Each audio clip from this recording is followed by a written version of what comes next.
Ang kwento ni Tomby.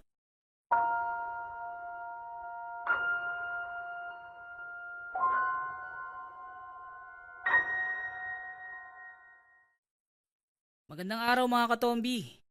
Muli bago ko simulan ng ating kwento, itong susunod na storya ay mula kay JD o mas kilala sa pangalang ni Nuno. Kwentong bayan at pintados. Pasensya na po kasi wala pa po akong budget para kumuha ng sarili kong writer. Pero talaga nagsusumika po ako para mabigyan kayo ng magandang kwento. Naway suportahan niyo po ako mga katombi. Pangako po sa darating na buwan, bagong kwento ang ilalatag ko sa inyo. Maraming salamat mga katombi. Ingat kayo lahat. Nang mga panahong ito, nagtatrabaho bilang matador sa sariling katayan sa bayan ng Lambunaw itong si Badong. Madaling araw pa lamang, gising na ang binata upang simulan ang trabaho. Kapag karaniwang araw, isa o dalawang baka lang ang kinakatay ng binata. Ngunit kapag araw ng merkado, umaabot sa 4 hanggang 5 baka ang tinutumba nito. 18 taon na magsimula sa ganitong trabaho si Badong. Itinuro sa kanya ng yumaong ama ang lahat ng nalalaman. Hanggang sa siya na ang humawak ng kanilang negosyo. Hindi naging madali para sa binata ang itaguyod ng mag-isa ang nakababatang kapatid. Pero bilang nag-iisang lalaki, si Badong ang tumayong ama at haligi ng tahanan. Maagang nag-asawa ang nakakatandang kapatid ng babae. Kaya naiwan sa binata ang responsibilidad. Lalo pat ang ina ay isang paralitiko. Sa kabila ng mabigat na pasanin, masayahin at magiliw itong si Badong. Madalas siyang nakikitang nakangiti. Kung minsan na inapagkakamalan na itong baliw. Dahil kahit anong bigat ng problema ang pinagdadaanan, hindi nila ito nakitang sumimangot. Halimbawa na lang ng itakbo ng isa sa mga tauhan nila ang perang kinita sa buong araw. Hinayaan lamang ito ng binata. Kahit alam niyang ikakalugi ito ng kanilang hanap buhay. Ang dahilan ni Badong, baka higit itong kailangan ng tauhan nila kesa sa kanya. Para kay Badong, may dahilan ng lahat. At dahil sa ugali nitong mapagbigay, marami ang nagigiliw sa binata. Isa na dito ang matandang manggagamot sa kanilang baryo na si Mang Felipe. Madalas itong kumukuha ng sungay ng kalabaw kay Badong para gawing nabara o uling na pangsipsip sa kamandag. Sa tuwing pupunta si Mang Felipe sa katayan, lagi itong nagdadala ng 1 galon ng lampanog. Halos maubos ng 2 ang isang araw sa pagkukwentuhan. At ang madalas ikwento ng matanda sa kanya, tungkol sa mga elemento kagaya ng kapre, agta, sigbin at mga tikbalang. Namamangha ang binata sa mga kwento nito, lalo na tungkol sa mga tigpalang. Alam mo ba, Dong, may taglay na pampaswerte ang mga tikbalang. Pero napakahirap kunin ito. Kailangan mo silang talunin sa isang labanan. Kailangan mapasuko mo sila para ipagkaloob nila sa iyo ang kanilang mga bertud. Wika ni Mang Felipe. Paano ko naman po sila matatalo, Manong? Di ba ang sabi niyo sa akin, mabilis silang tumakbo at maliksing kumilos? Tugon ni Badong. Oo, tama ka. Pero may isang paraan. Isang prutas ang kinauhumalingan ng mga tikbalang. Ito ay ang bunga ng puno ng bubog. Sa oras na mahinog ang mga bunga, kinukuha ito ng mga tikbalang upang kainin.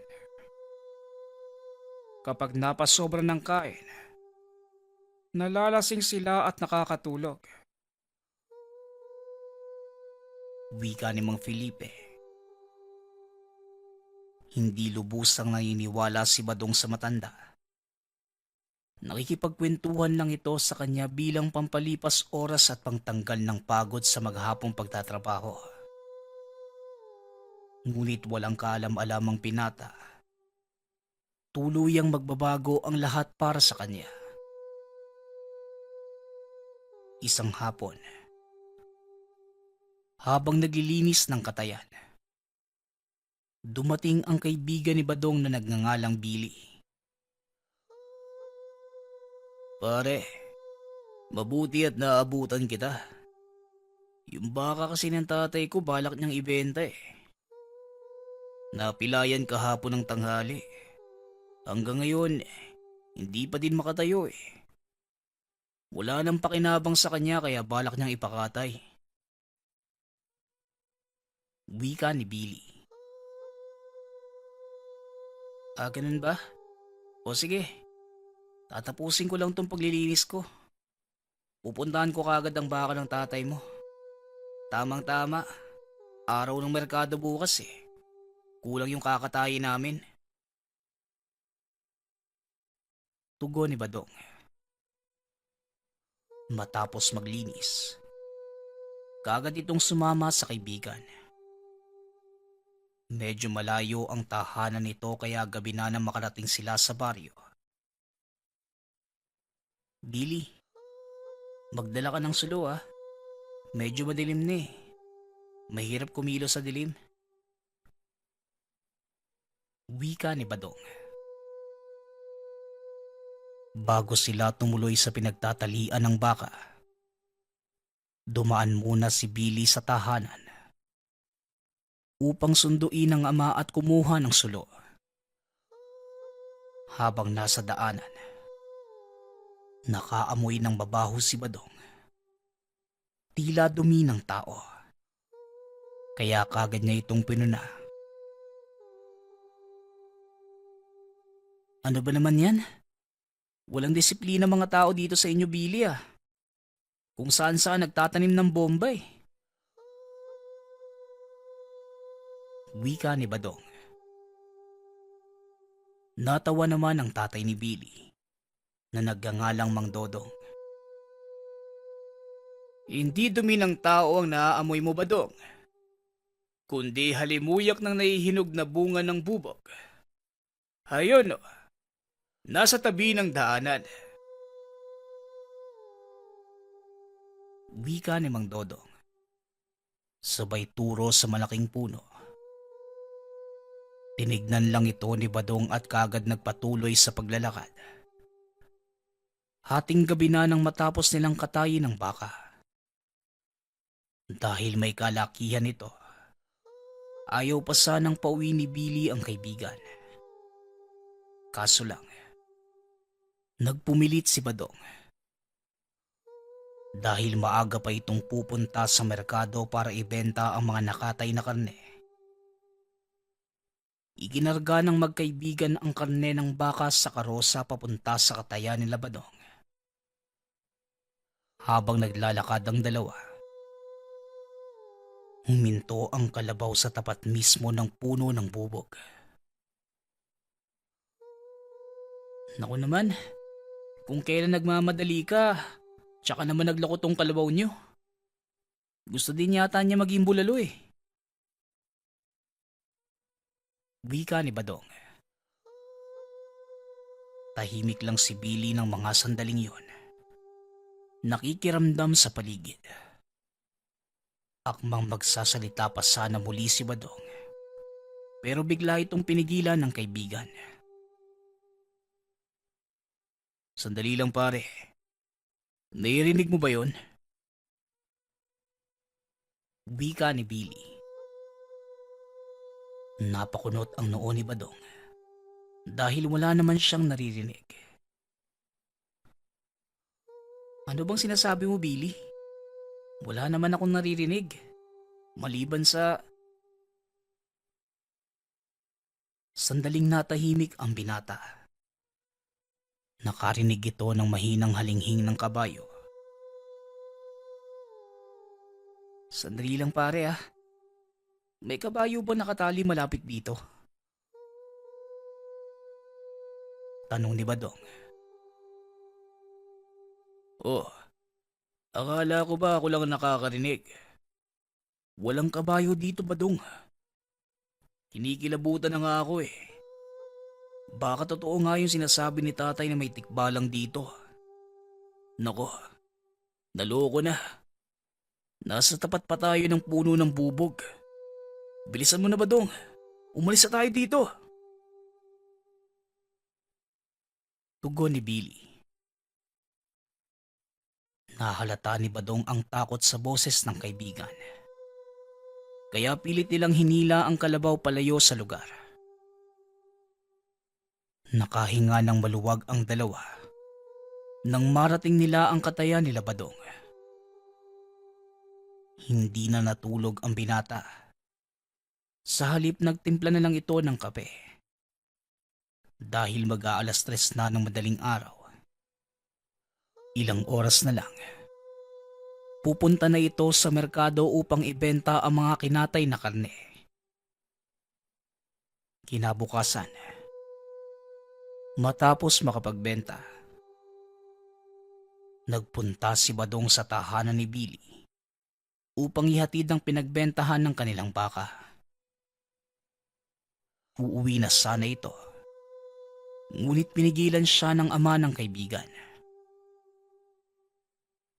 Mamaya ka na umuwi, Badong. Maaga pa naman. Samahan mo muna kami ni Billy na inumin tong lambanog. Digay to ng kumpare ko. Balita ko masarap daw ang gawa nila.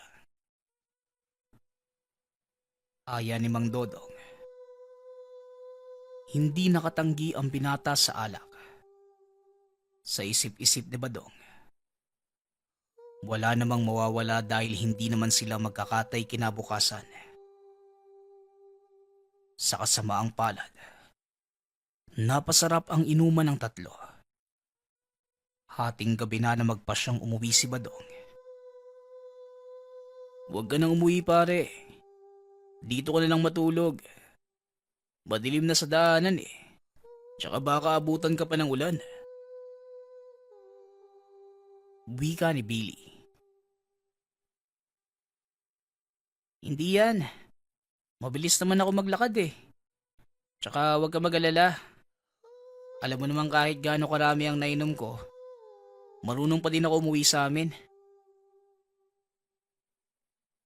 Tugon ni Badong. Hindi na napigilan ng kaibigan si Badong. Kaya naman hinatid niya ito hanggang sa kalsada. Nang mga sandaling yon, mag-isa na lamang naglalakad ang binata. Nang mapadaan siya sa puno ng bubog, sa hindi malamang dahilan, tila may humihilas sa kanya papunta sa puno. Marahang naglakad si Badong papunta sa puno. At gamit ang kanyang dalang sulo, inilawan nito ang mga sanga. Wala naman siyang nakitang kahit ano sa bandang itaas. Habang naglalakad paikot ang binata, bigla itong natalisod. Nang ilawan niya kung ano ang bagay na tinamaan, halos sumiwalay ang kaluluwa sa katawan. Dahil isang walang malay na tikbalang ang nakita niyang nakahandusay sa lupa. Sa kabila ng pagkagulat, nang ibabaw sa binata ang kuryosidad, naalala nito ang sinabi ni Mang Felipe. Naghanap si Badong ng sasa ng saging Ginamit itong pantali sa paa at kamay ng natutulog na elemento. Matapos siguraduhin hindi na ito makakawala, naupo ang binata sa tabi ng tikbalang. Ilang sandali pa, nagsimula ng kumilos ang nilalang. Humalinghing ito ng napakalakas. Pilit na kumakawala sa gapos na ginawa ni Badong. Tignan mo nga naman oh. Totoo pala ang sinasabi sa akin ni Mang Felipe. Totoo pala kayong mga tikbalang. Pero huwag ka mag-alala kaibigan. Hindi kita sasaktan. Itinali ko lang naman ang mga paa at kamay mo kasi baka ako ang saktan mo kapag nakita mo ako nakaupo sa tabi mo eh. Wika ni Badong. Unti-unti namang huminaho ng tikbalang at sinabing, "Naisahan mo ko tao. Pero kung talagang malinis ang hangarin mo, bakit hindi mo ko pakawalan?" Tugon ng tikbalang. Tumawa ng malakas si Badong. Tapos ano? Sasaktan mo ko? Hindi na muna. May mga bagay lang akong gustong malaman tungkol sa'yo. At pagkatapos mong sagutin ang mga tanong ko, tsaka pa lang kita papakawalan. Wika ni Badong. Huminga ng malalim ang tikbalang at muling nagsalita. Hindi kami sumisira sa pangako. Pakawalan mo ko. Sasagutin ko ang lahat ng mga katanungan mo. Tugon ng tikbalang. Pinag-isipan ni Badong ang sinabi nito. Isa din sa mga sinabi sa kanya ni Mang Felipe na kung may magandang katangian na mga elemento, yon ang pagtupad sa kanilang mga pangako. Sige, pero mangako ka na hindi ka tatakas sa oras na kalagang kita ha? Wika ni Badong. Pangako, hindi ako tatakas kaibigan. Tugon ng tikbalang. Kaagad tinanggal ng binata ang tali. Matapos ay tumayo ang tikbalang at nagpagpag ng katawan. Naupo ito sa tabi ng binata. Nag-aantay na magsalita si Badong. May nabanggit sa akin yung kaibigan kong albularyo. Tungkol sa inyo mga tikbalang. Huwag mo sanang mamasamain ang tanong ko ha. Pero, totoo bang may bertod kayong nagbibigay ng swerte sa tao? Tanong ni Badong. Napatitig sa kanya ang nilalang na parabang pinakikiramdaman siya nito. Ilang segundo lang ang lumipas. Sinagot ng tikbalang ang katanungan. Alam mo, nagtataka ako sa inyong mga tao. Bakit kayo umaasa sa swerte? Bakit hindi kayo magsikap para umangat sa buhay? Pero sasagutin ko pa din ang katanungan mo kaibigan. Oo, meron pero hindi namin basta-basta ibinibigay yon. Kailangan mapatunayan ng isang tao na karapat-dapat siya sa bertud. Tugon ng tikbalang. Tumangulang si Badong na tila walang interes sa sinabi ng nilalang. Alam mo kaibigan, sa totoo lang, hindi naman ako interesado sa mga bertud o kahit anong pampaswerte. Gusto ko lang patunayan sa sarili ko na totoo ang sinasabi sa akin ng kaibigan kong manggagamot. At ngayong napatunayan ko na, nagpapasalamat ako sa'yo. Sige, mauuna na ako ha. Pasensya ka na kung tinali kita kanina. Muling wika ni Badong. Tumayo na ito at akmang maglalakad na sana pa uwi. Nang bigla itong pigilan ng nilalang. Sandali lang kaibigan. Anong pangalan mo? Tanong ng tikbalang. Nilingon ni Badong ang nilalang at nagpakilala. Ako nga pala si Badong. Hindi ko na itatanong ang pangalan mo kaibigan. Dahil sabi ni Mang Felipe, sa oras na sabihin mo sa akin yon, magiging alipin kita. Ayoko naman ng ganun. Malaya kayong mga nilalang.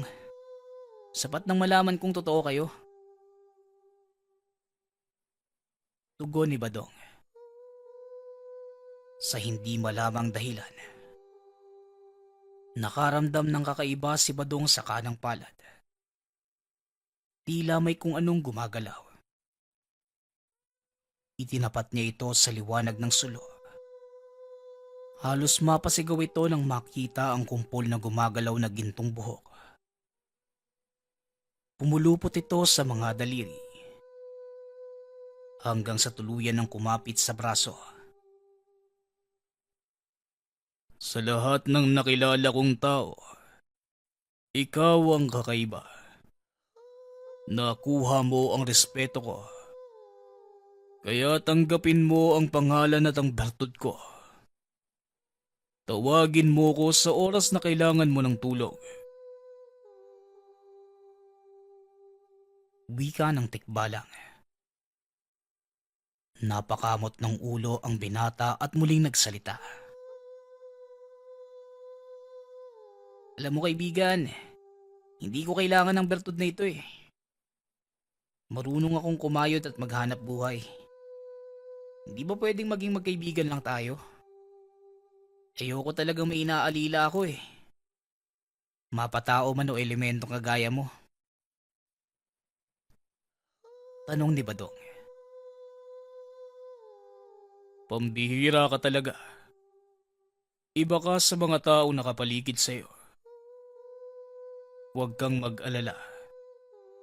Isa lang iyan sa mga pagsubok ko para mapatunayan ang sensibilidad mo.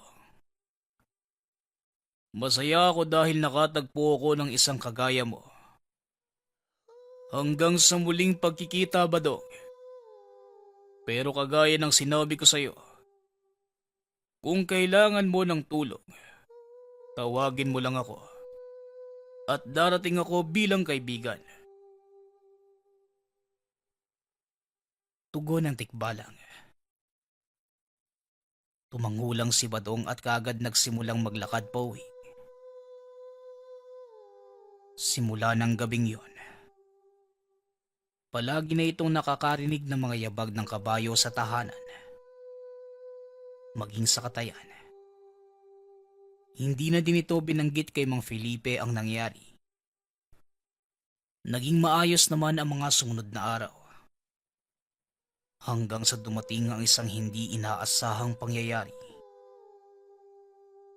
Isang hapon, habang naghahanda para kumatay ng baka,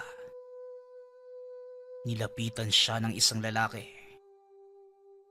May hila-hila itong kalabaw at nais niya itong ipagbili sa binata. Naku Manong, pasensya na ho ah. Hindi po ako bumibili ng kalabaw ngayon. Wala po kasi kaming order ng karne niyan. Alam niyo naman kumakatay lang ako ng kalabaw pag may bibili.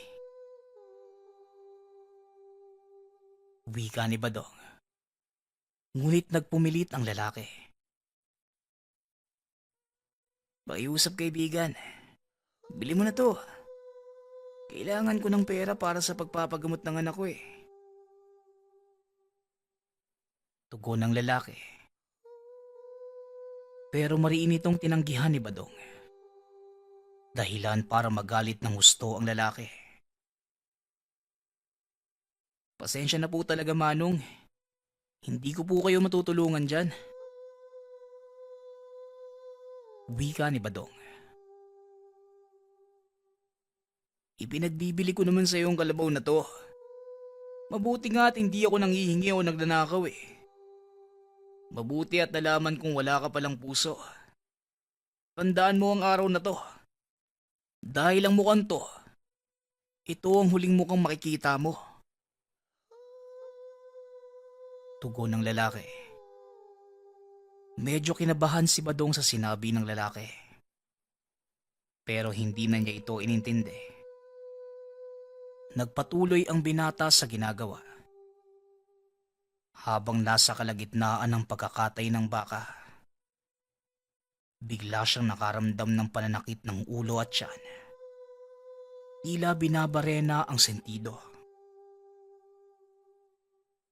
Biglang napaluhod ang binata at nabitawan ng hawak na kutsilyo. Inalalayan siya ng isa sa mga kasama. Dinala sa kanyang tahanan. Inutusan ng binata ang kasamahan na sunduin si Mang Felipe. Dali-dali naman itong umalis upang sundin ang utos ni Badong. Pasuray-suray pang dumating ang matanda. Pero nahimasmasan ito nang hawakan niya si Badong.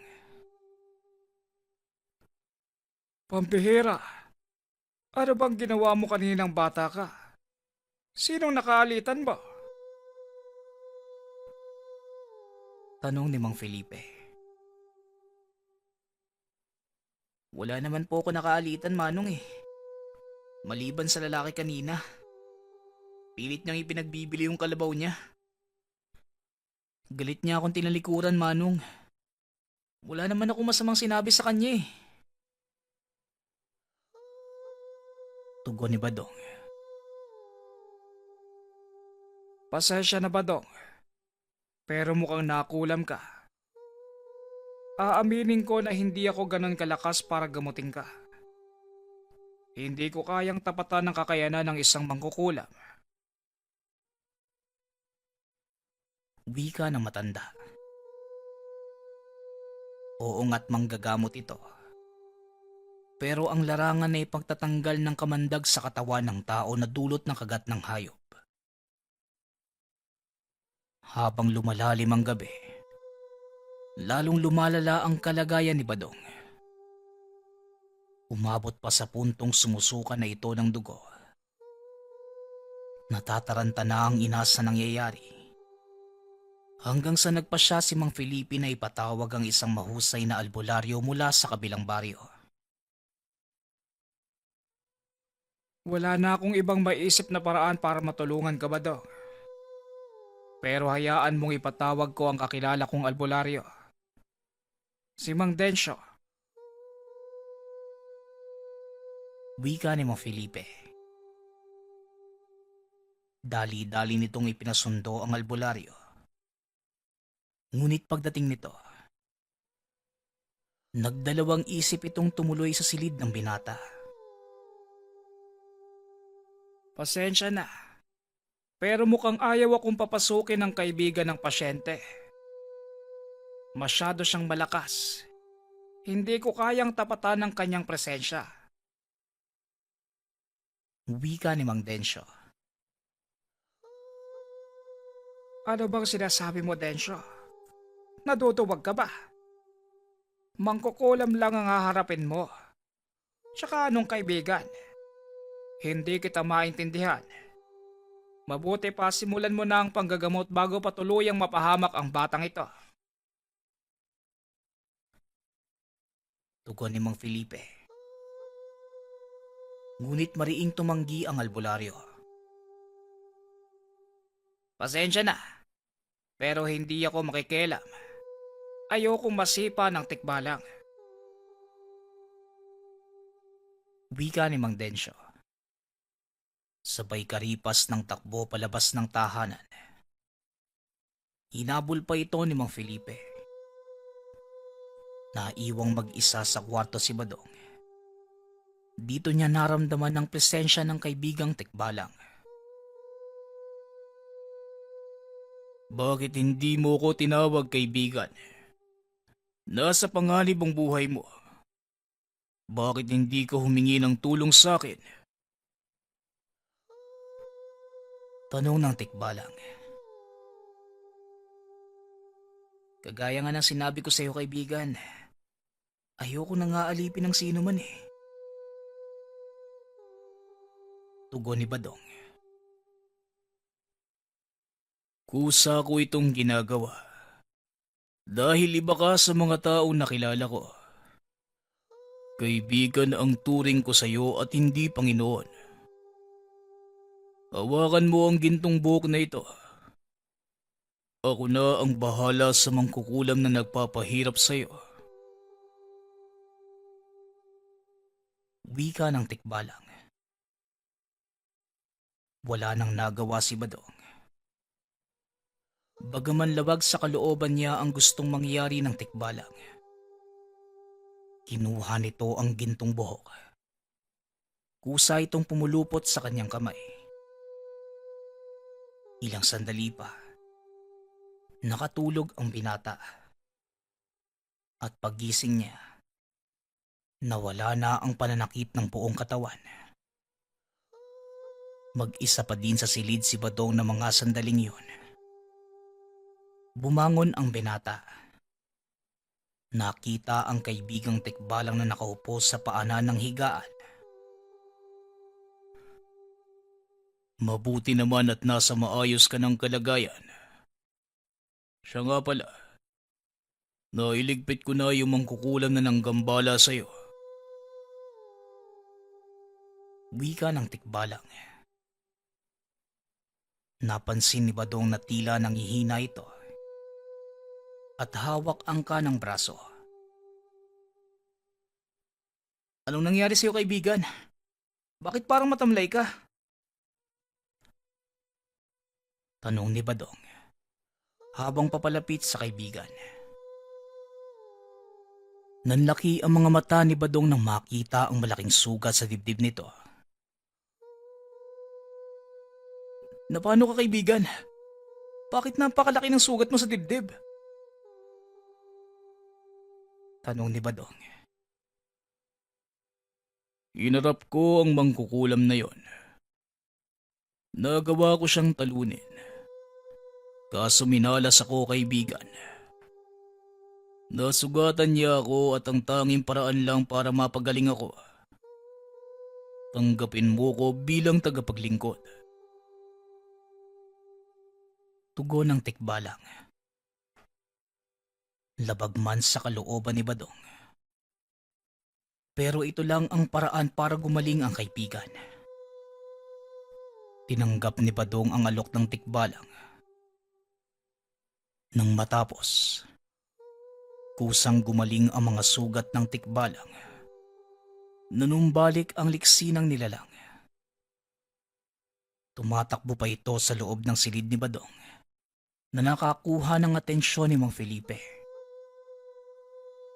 Pagpasok ng matanda, tinanong nito si Badong kung ano ang nangyari. Dahil wala naman itong nakitang ibang tao sa loob ng silid, nagdahilan na lamang ang binata. Nahulog lang siya sa sahig. Simula ng araw na yon, dinapuan ng swerte si Badong. Nagkaroon ito ng sariling pwesto sa palengke. Nakabili ng malawak na lupain na hanggang sa kasalukuyan, isa ng malaking bakahan. Itinigil na din ito ang pagkatay ng hayop. Itinuon ng pansin sa pag-aalaga ng mga gatasang baka. Ayon kay Badong, palagi pa ding nagpapakita ang kaibigan niyang tikbalang. Sa katunayan, nakatira din ito sa lupaing binili. Hindi akalain ni Badong na tuluyang magbabago ang buhay. Ito ay dahil sa bertud ng tikbalang. Nang mga panahong ito, namamasukan bilang gwardya sa isang bodega ng bigas si Fidel, tubong bayan ng Ayungon, sa probinsya ng Negros Occidental. Kaunting kaalaman tungkol sa pagkakakilanlan ng ating bida. Mula si Fidel sa angka na may alam sa lihim na karunungan. Ang ama ay nagtatangan ng mga banal na kagamitan, kagaya ng medalyon ng San Benito, Satur Coronados, at talandro ng Arkanghel Metatron. Ang nanay naman ni Fidel, isang kilalang manggagamot sa lugar. Mula naman ito sa angka ng mga babaylan. Ang ilan sa mga kapatid ni Fidel, kasapi ng isang kilalang samahan mula sa Mindanao, na kung tawagin ay Ilaga. Ang Ilaga ay pangkat ng mga antingerong nakikipaglaban sa mga rebelde. Noong mga panahong nagkaroon ng destabilisasyon sa probinsya. Bagaman hindi niyakap ng binata ang kaugalian ng pamilya, naniniwala ito sa taglay na kakayanan ng ama. Sa katunayan, isang mutya ang pinagkaloob nito sa kanya. Fidel anak, tanggapin mo ang mutya ng sinukuwang ito. Ipinagkaloob ito sa akin ng isang pare mula sa Aklan. Magagamit mo ito sa trabaho mo, lalo pat napakadaming may kaalaman sa kaliwa doon sa lugar na pupuntahan mo. Nagkalat ang mangkukulam at manlalason doon. Idagdag mo na din ang iba't ibang uri ng aswang. Wika ng ama ni Fidel, na si Mang Armin. Salamat po sa paalala, tay. Huwag po kayo mag-alala. Malakas po ang pananalig ko sa Diyos. Malaki din po ang tiwala ko sa inyo. Tugon ni Fidel. Unang araw pa lang ito sa trabaho. Naranasan na niya ang sinasabi ng ama. Araw ng Sabado. Naroon ang may-ari ng bodega dahil magpapasahod sa mga tauhan. Sa kalagitnaan ng pagbibigay ng sweldo, biglang nakarinig ng sigawan si Fidel. Dali-dali nitong pinuntahan ng amo dahil isa sa mga tungkulin niya ang bantayan nito. Pagkarating sa loob ng opisina, nakita ng binatang hila-hila ng isang lalaki sa kwelyo ang amo. Talagang gahaman ka kahit kailan no? Kulang tong sweldo ko Wala naman akong utang sa'yo. Wika ng lalaking nagngangalang Lucas. Magulos dili ka, Lucas. Huwag puro init ng ulo ang pairalin mo. Tignan natin ang record mo para malaman mo kung bakit yan lang ang sasahurin mo. Tugon ng amo na si Mang Jaime. Kaagad namang nilapitan ni Fidel ang lalaki upang awatin. Sadali lang pare. Maupo ka muna. Hayaan mo magpaliwanag si Mang Jaime. Wika ni Fidel. Nilingon ni Lucas ang binata at dito niya binaling ang galit. Sino ka ba sa palagay mo? Gwardya ka lang dito kaya manahimik ka lang dyan. Tugon ni Lucas. Napangiti lang si Fidel habang kinakamot ng ulo. Ayan na naman tayo Bakit ikaw? Ano ka ba dito? Kung ako sa'yo, mauupo na muna ako. Wika ng binata. Sa hindi malamang dahilan, biglang huminahon si Lucas.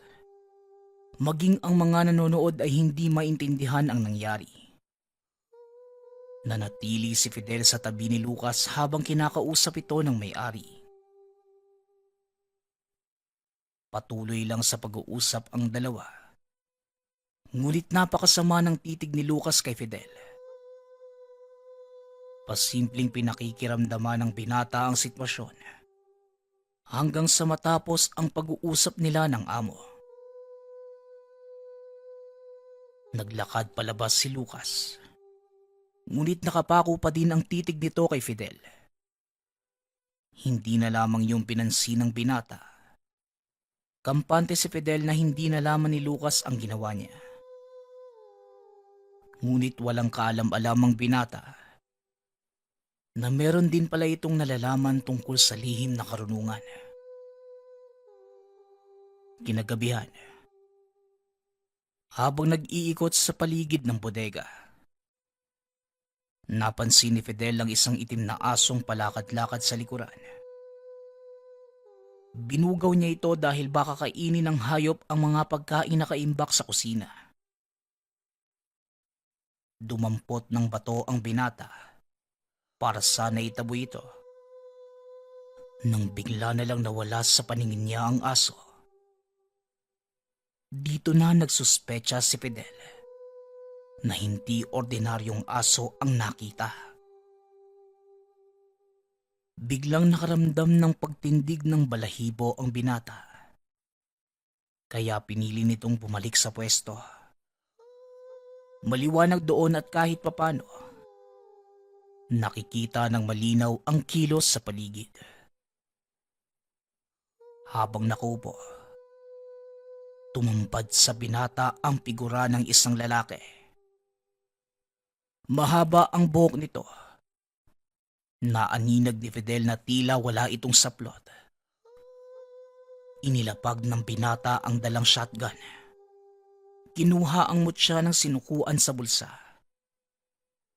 Ngunit bago pa man makapag-usal ng mga dasal, biglang tumakbo papasugod sa kanya ang nilalang. Para hindi masukol, dali-daling lumabas ng guardhouse ang binata. Malapit na ang nilalang sa kanya, ngunit hindi pa din nakakapagbanggit ng dasal si Fidel. Dumambas sa kanya ang nilalang, kaya napahiga sa lupa ang binata. Nakipagbuno ito. Habang pilit niyang pinipigilan ang mga kamay ng nilalang, nag-uusal ito ng mga dasal sa kanyang mutya. Halos hindi niya magawang kumpletuhin. Buti na lang, nakakuha siya ng buwelo para sipain ang kalaban. Dali-daling tumayo si Fidel. Itinuloy ang pag-uusal. Nang matapos niya ito ay hindi na makalis ang nilalang sa kinatatayuan. Tanging pag-angil na lamang ang nagagawa nito. Walang iya kang aswang ka. Anong akala mo? Magpapatalo ako sa iyo ng ganun-ganun lang? Wika ni Fidel. Hinawakan nito sa kanang kamao ang mutya ng sinukuan. Inusalang pampasukong dasal. Unti-unting umaatras ang nilalang hanggang sa tuluyan na itong naglaho sa dilim. Ngunit hindi pa nakontento si Fidel. Ginuha nito ang kanyang baril. Pinaputukan niya ang nilalang. Nakarinig siya ng angil na parabang nasaktan nito. Kaya alam ng binatang napuruhan niya ang elemento. Kinabukasan, maagang dumating si Mang Jaime. Nakarating sa kanya ang balitang may binaril na kung ano si Fidel. Inusisa ni Mang Jaime ang binata tungkol sa nangyari kagabi. Fidel, balita ko may binaril ka daw kagabi. Anong nangyari? May pumasok bang magnanakaw sa bodega? Tanong ng matanda. Para hindi na humaba ang usapan, pinili na lang ng binata na itago ang totoong nangyari. Opo, Manong. Sa kasamaang palad nakatakas pa din eh. Tsaka madilim kasi kaya hindi ko po gaano nakita yung mukha ng taong yon. Tugon ni Fidel. Ngunit napansin ng matanda ang mga bakas ng kalmot sa braso ni Fidel. Kaagad naman itong pinuna ni Mang Jaime. Pero teka, ano naman ang nangyari dyan sa braso mo? Parang kalmot yata ng kung anong malaking hayop yan ah. Muling tanong ng matanda. Ay, ito po ba Manong? Ano kasi, inabol ko yung tao. Kaso lang doon siya dumaan sa likod eh. Ang dami po kasing Roma doon. Kaya ito, nagkasabit-sabit na ako. Tugon ni Fidel. Napatango na lang ang matanda sa sinabi nito. Maya-maya lang, nagdatingan na ang mga manggagawa. 8:00 na ng mga sandaling yun, kaya simula na ng trabaho. Napansin ni Fidel na hindi pumasok si Lucas, kaya kagad niya itong hinanap. Isa sa mga kasamahan nila ang nakapagsabing hindi maganda ang pakiramdam nito. Kaya naman hindi na nag-usisa ang binata. Maliban sa pagiging gwardya sa bodega, si Fidel din ang namamahala sa mga tauhan. Lalo na kapag naglalabas-pasok ng bigas. Lumipas ang buong araw ng maayos. Walang anumang kaguluhan hanggang sa muling sumapit ang gabi. Walang karelyebo si Fidel. Kaya naman solo niya ang lahat ng gawain bilang gwardya. Ayos lang naman ito sa kanya. Dahil hindi naman ganun kahirap ang kanyang trabaho. At isa pa, malaki ang sinasahod ng binata. Kagaya na nakagawian, bago pumasok sa guardhouse, naglilibot muna ito sa paligid ng bodega. Sa pagkakataong yon, hindi na iisang nilalang ang nakita ni Fidel. 3 figura ng tao ang nakatayo sa kanyang harapan. Talagang binalikan mo pa ako ah. Nagsama ka pa talaga. Wika ni Fidel. Sabay hugot ng shotgun sa tagiliran at pinaputukan ang mga nilalang. Isa-isang nagsipulasan ng mga ito. Inuha ni Fidel ang pagkakataon upang ikarga ang mga dasal sa mutya. Maliban doon, ginamit din ng binata ang mga nalalamang orasyon pamproteksyon mula sa ama. Isa na dito ang basag na mga letra sa harap ng San Benito. Matapos niyang gawin yon, dali-daling hinabol ni Fidel ang mga nilalang. Naabutan niya ang mga itong nakatayo sa likod ng bodega habang dinidilaan ang mga sugat na gawa ng bala. Oh, akala ko ba hindi kayo tinatabla ng bala? Pangaasar ni Fidel. Laking gulat ng binata nang sumagot ang isa sa mga ito. Huwag kang magmalaki dahil nasugatan mo ako ng isang beses. Sisiguraduhin ko magbabayad ka sa pagpapahiya mo sa akin. Wika ng nilalang. Nakilala ito ni Fidel. Napagtanto niyang si Lucas ang isa sa mga kalalakihan. Ikaw pala yan, Lucas. Hindi ko akalaing aswang ka. Tugon ni Fidel.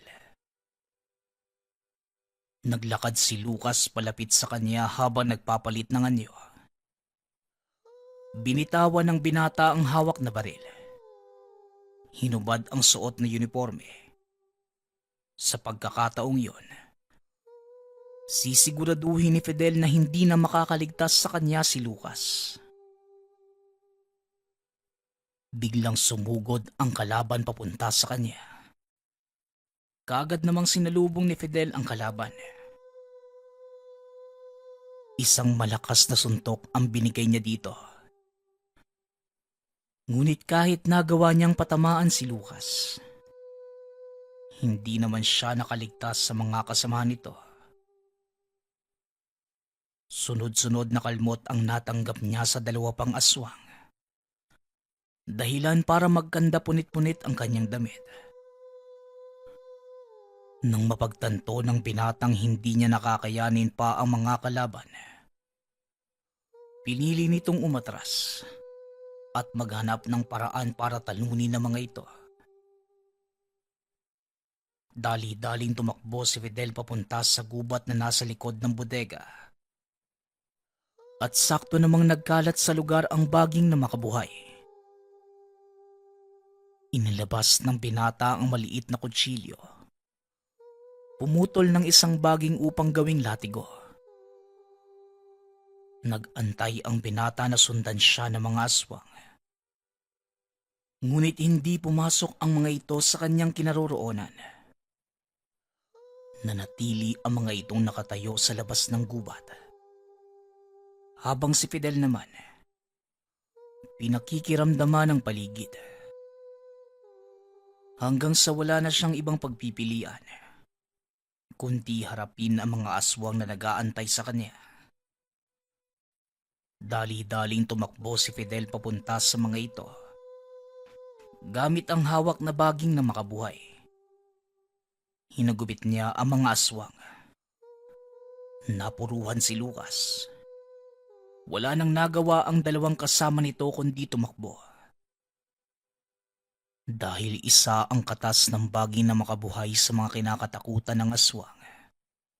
Sa bawat hagupit ni Fidel, siya ding pamimilipit ni Lucas.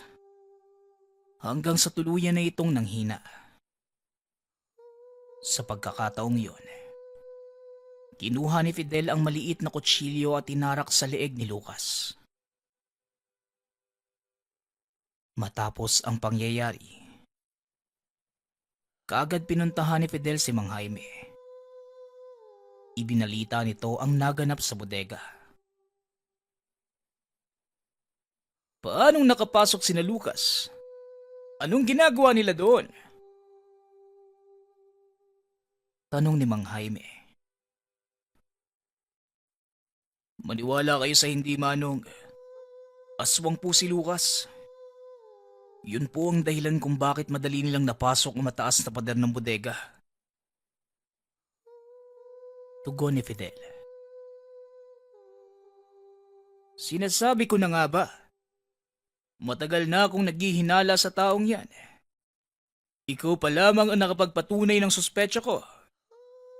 Huwag kang mag-alala, Fidel. Ako na ang bahalang lumusot. Muling wika ng matanda. Alam din pala nito ang tungkol sa pamilya ni Lucas. Pinalabas na lamang na magnanakaw ang mga ito at nahuli sila Fidel. Idinagdag din itong nanlaban si Lucas. Ipinagtanggol lamang ng binata ang sarili dahil baka mapatay siya nito. Dahil sa mga kaganapan, sinabihan ni Mang Jaime na umuwi na muna sa kanilang bayan upang magpalamig. Ang buong akala ni Fidel, doon na matatapos ang gulo. Hindi niya akalaing susundan siya ng pamilya ni Lucas. Isang hapon, habang nakikipag-usap sa mga pinsan, napansin nito ang isang matandang lalaki na naglalako sa labas ng bakuran. Panay ang tingin nito sa kanila. Kaya natanong ni Fidel sa mga pinsan kung kilala nila ang matanda. Uy pinsan, kilala niyo ba yung matandang yon?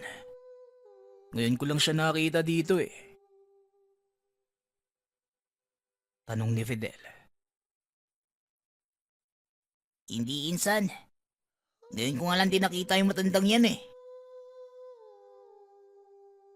Tugon ng pinsan na nagngangalang Bugoy.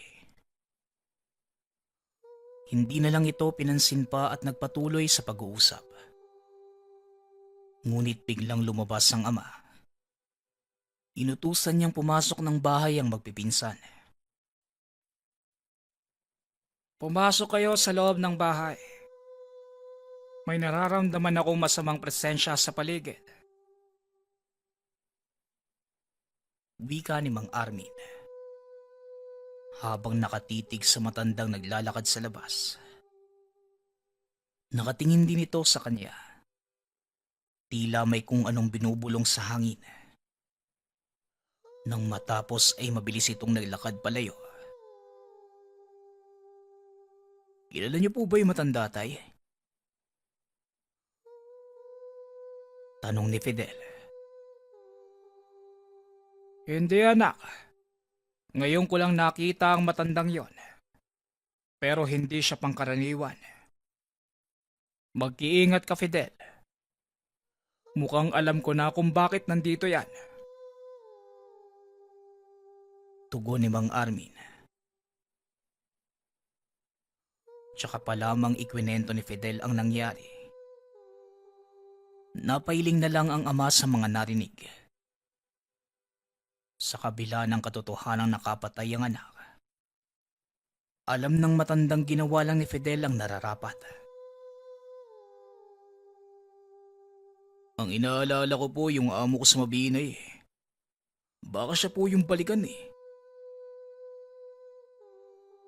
Wika ni Fidel. Huwag kang mag-alala. Hindi nila gagalawin ang amo mo. Ikaw ang punterya ng mga kalaban mo. Ngayon, kung talagang nag-aalala ka, bumalik ka sa Mabinay at isama mo ang kuya mo. Tugon ni Mang Armin. Ganun nga ang nangyari. Nagpa siya itong bumalik na Mabinay at doon tapusin ang nasimulang laban. Dali-dali nagayos ng mga gamit si Fidel. Bago umalis, sinundo nito ang nakakatandang kapatid. Noong una ay hindi pa sana ito papayag. Ngunit nang ipaliwanag ni Fidel ang nangyari, hindi na ito nagsalita pa. Pasensya na kuya ko, itadamay pa kita sa gulo ko ah. Kailangan ko lang talaga ng tulong mo eh. Alam ko sa ating magkakapatid, ikaw ang mas may karanasan pagdating sa mga aswang eh. Wika ni Fidel. Walang problema. Ang importante matapos ang gulong ito. Hindi lang naman to para sa'yo tol eh. Para to sa ikabubuti ng lahat ng gagawin natin. Tugon ni Kuya Felix. Pagkarating sa Mabinay, kaagad silang tumuloy sa tahanan ni Mang Jaime. Nakahinga ng maluwag si Fidel na makitang nasa maayos na kalagayan ng amo. Salamat naman po at nasa maayos kayong kalagayan. Siya nga pala, sinundan po nila ako sa amin. Buti na lang po naroon si tatay. Wika ni Fidel. Bakit ka pa bumalik dito? Alam mo bang isang buong angka ng kalaban mo rito? Huwag mo na akong alalahanin. Dahil walang gagalaw sa akin dito. Umuwi na kayo! Tugon ni Mang Jaime. Hindi manong. Nandito po kami para tuluyan silang sugpuin. Ang kasama ko ngayon, ang nakakatanda kong kapatid. Kilala siya sa amin bilang manunugis ng aswang eh. Wika ni Fidel. Ipinakilala nito ang nakakatandang kapatid. Iniikot ni Kuya Felix ang tingin sa paligid. Bawat taong dumadaan, pinagmamasdan niya ang mga ito. Mukhang mahihirapan tayo sa lugar na to, Fidel. Masyadong maraming tao eh. Wika ni Kuya Felix. Inanyayahan sila ni Mang Jaime na doon manatili. At nang gabi ding yon, pinuntahan nila Fidel ang tirahan ng pamilya ni Lucas. Anong sunod nating hakbang, Fidel? Tanong ni Kuya Felix. Aantayin natin kuya na malaman nilang nandito ako. Sila ang papalapitin natin. Tugon ni Fidel. Kagad kumilos si Fidel. Sinadya nitong dumaan sa mismong bakuran nila Lucas. Napalingon ng isang lalaki. Nginitihan nito ni Fidel at mabilis na tumakbo palayo. Nanatili lang si Kuya Felix sa kanyang kinatatayuan. Kitang-kita nito ang paglabas ng mga tao sa bahay na yon. Narinig pa niyang nag-uusap ang mga ito. Hindi ba yun yung nakapatay kay Lucas? Sundan niya. Dalhin niyo sa akin ang buhayang lentek na yan. Nang makita ni Kuya Felix sa sinundan nila si Fidel, dali-dali din itong umikot papunta sa kabilang bahagi ng baryo, kung saan sila magkikita at isasagawa ang kanilang plano. Lingid sa kaalaman ng pamilya ni Lucas, pati pong ang kanilang pupuntahan. Tumayo si Fidel sa gitna ng plaza ng bayan. Saktong walang tao doon. Mainam isagawa ang plano dahil napakalawak ng lugar. Maya-maya pa, nakita nito ang mga kalalakihang paparating. Makikita sa mukha ng mga ito ang galit. Napangiti ang binata dahil ito ang magiging mitsa ng kanilang katapusan. Marahas na sumugod ang mga kalalakihan kay Fidel. Sakto namang paparating na si Kuya Felix bago pa magawang makalapit ng mga kalalakihan.